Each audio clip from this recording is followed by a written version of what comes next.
صورت لے کے آئیں، اور وَادْعُوا شُهَدَاءَكُم مِّن دُونِ اللَّهِ إِن كُنتُمْ صَادِقِينَ، سارے بے شک اپنے حمایتی بلا لیں اگر وہ سچے، شک والی دنیا سے باہر نکل آئیں، حقیقت والی دنیا کو قبول کریں۔ شکوک و شبہات کا ازالہ نہیں ہوتا، شک دوسرے شک کو جنم دیتا ہے، نقص دوسرے نقص کو جنم دیتا ہے، غلطی دوسری غلطی کو جنم دیتی ہے۔ اور انسان جب تک شکوک، کہ میں نے آپ کو کہہ دیا کہ ہر گھر بس سکتا ہے، ہر گھر، ہر عورت کے صحیح ہونے کی امید ہوتی ہے، پر جس بی بی کو اپنے خامند کے کردار پہ شک ہو وہ بی بی کبھی مطمئن نہیں ہوتی۔ ہر گھر بس جاتا ہے، لیکن جس خامند کو اپنے بیوی کے کردار پہ شک ہو جائے اس کا کبھی اس کے ساتھ سلوک مخلصانہ۔ شکوک والی زندگی بیماروں کی زندگی ہے، شکوک والی زندگی بیماروں کی زندگی، کمزوروں کی زندگی، بزدلوں کی زندگی۔ اس لیے حقیقت والی چیز جب تک آپ کے پاس کوئی چیز کلیئر ہو کے نہیں آتی، شریعت اسلامیہ نے بہتان کی سزا رکھی ایسی کوڑے، پتہ ہے آپ کو، جس نے ایسے ہی بہتان لگا دیا، دلیل ہی کوئی نہیں، ایسے ہی کہہ دیا کہ جی وہ مجھے شک ہے، جی انہوں نے ایسے کیا ہے، فرمایا اسے کوڑے مارو۔ شک کی بنیاد پر بہتان ترادی کرتا ہے، کوڑے کی سزا رکھی، 80 کوڑے مارو اس ظالم۔ یہ شک کر رہا ہے اس کو جب اس کے پاس دلیل ہی کوئی نہیں۔ یہاں بڑے بندے ہیں بات کر دیتے ہیں، کہتے ہیں جی وہ ایسا ہوا ہوگا، میں نے ایسا دیکھا تھا، ہوگا، کیا تھا، ممکن ہے۔ تو یہ شکوک ہے، اس شکوک، یہ سامنے والے کا کچھ بھی نہیں بگڑتا، اس بیچارے کا کیا بگڑنا ہے۔ یاد رکھیں، بڑی خوبصورت بات یہاں حضرت عبداللہ ابن مسعود کی، آپ فرمایا کرتے تھے جب کسی بندے پر بندے شک کرتے ہیں اور ناجائز شک کرتے ہیں، اللہ اس کی عزتوں میں اضافہ فرما دیتا ہے، اللہ اس کی شان عطا کرتا ہے۔ اپنی زندگی کو بیماریوں سے نکالیں، یہ روحانی بیماری ہے شک، اس سے باہر آ رہے، یہ ظلم ہے۔ اولیاء پہ بھی شک، صوفیاء پہ بھی شک، علماء پہ بھی شک، ہر بندے پہ شک، کوئی صحیح نہیں، سارے غلط، میں اکیلا صحیح۔ اس شک سے باہر آ جائیں، یہ نفسیاتی مریض بنا دے گا، بے سکون کرے گا، بے قرار کرے گا، اور ایک وقت ایسا آئے گا کہ بے وقار کرے گا، آدمی کو رسوا کرے گا۔ نبی کریم علیہ السلام کے پاس ایک نوجوان داخل ہوا، اندر داخل ہوتے ہی اس نے فٹافٹ ایک بات کر دی، کہنے لگا یا رسول اللہ مجھے زنا کی اجازت دے دیں، میرے جذبات بہت بھٹک گئے، میں روک نہیں سکتا۔ ہمارے ہاں ہمارے گھر میں کوئی فون کرے تو ہم غیرت مند بن جاتے ہیں، میری غیرت کو گوارا نہیں کہ کوئی میرے گھر میں فون کرے، اور اگر میں کسی کے گھر میں فون کروں تو پھر غیرت کدھر گئی؟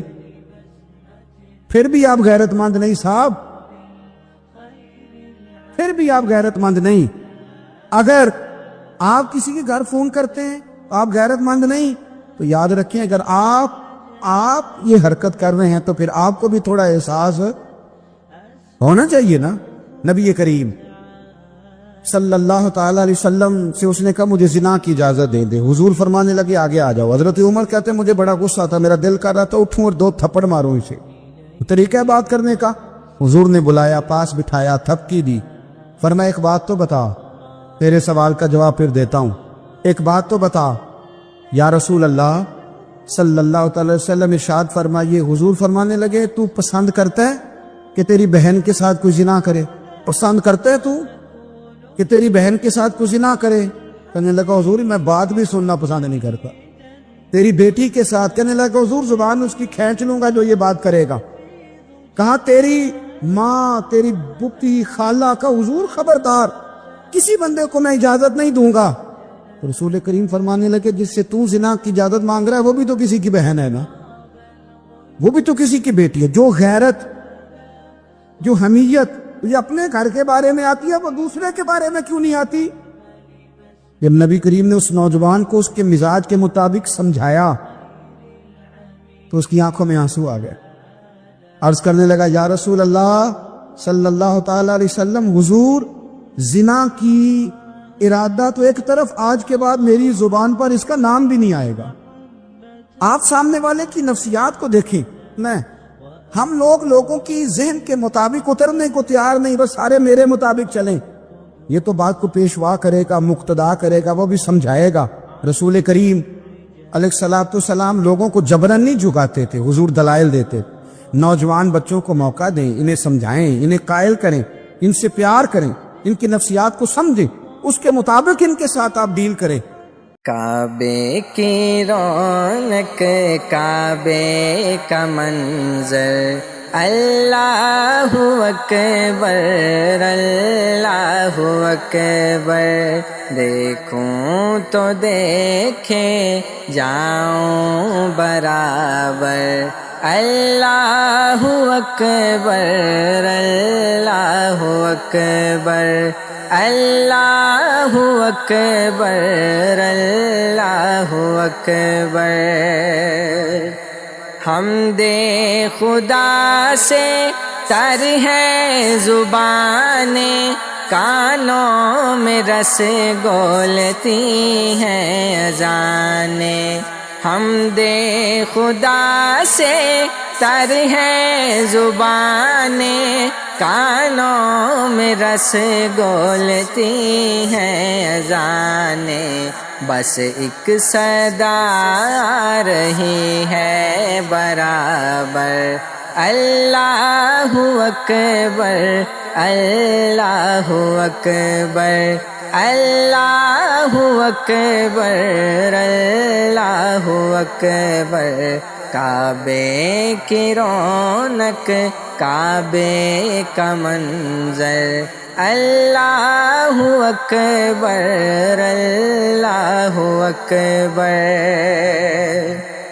تیرے کرم کی کیا بات مولا، تیرے حرم کی کیا بات مولا، تیرے کرم کی کیا بات مولا، تیرے حرم کی کیا بات مولا، تا عمر کر دے آنا مقدر، اللہ اکبر اللہ اکبر، تا عمر کر دے آنا مقدر، اللہ اکبر اللہ اکبر، کعبے کی رونق، کعبے کا منظر، اللہ اکبر اللہ اکبر۔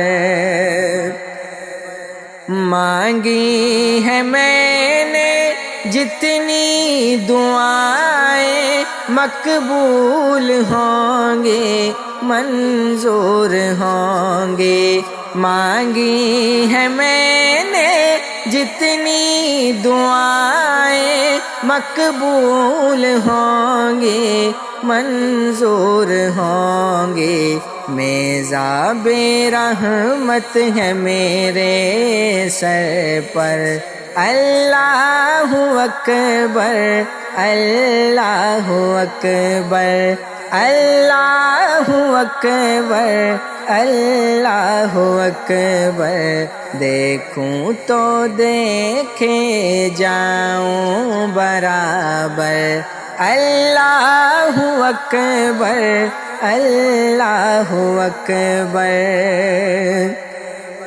یاد آ گئی جب اپنی خطائیں، اشکوں میں ڈلنے لگی التجائیں، یاد آ گئی جب اپنی خطائیں، اشکوں میں ڈلنے لگی التجائیں، رویا غلاف کعبہ پکڑ کر، اللہ اکبر اللہ اکبر، رویا غلاف کعبہ پکڑ کر، اللہ اکبر اللہ اکبر، کعبے کی رونق، کعبے کا منظر، اللہ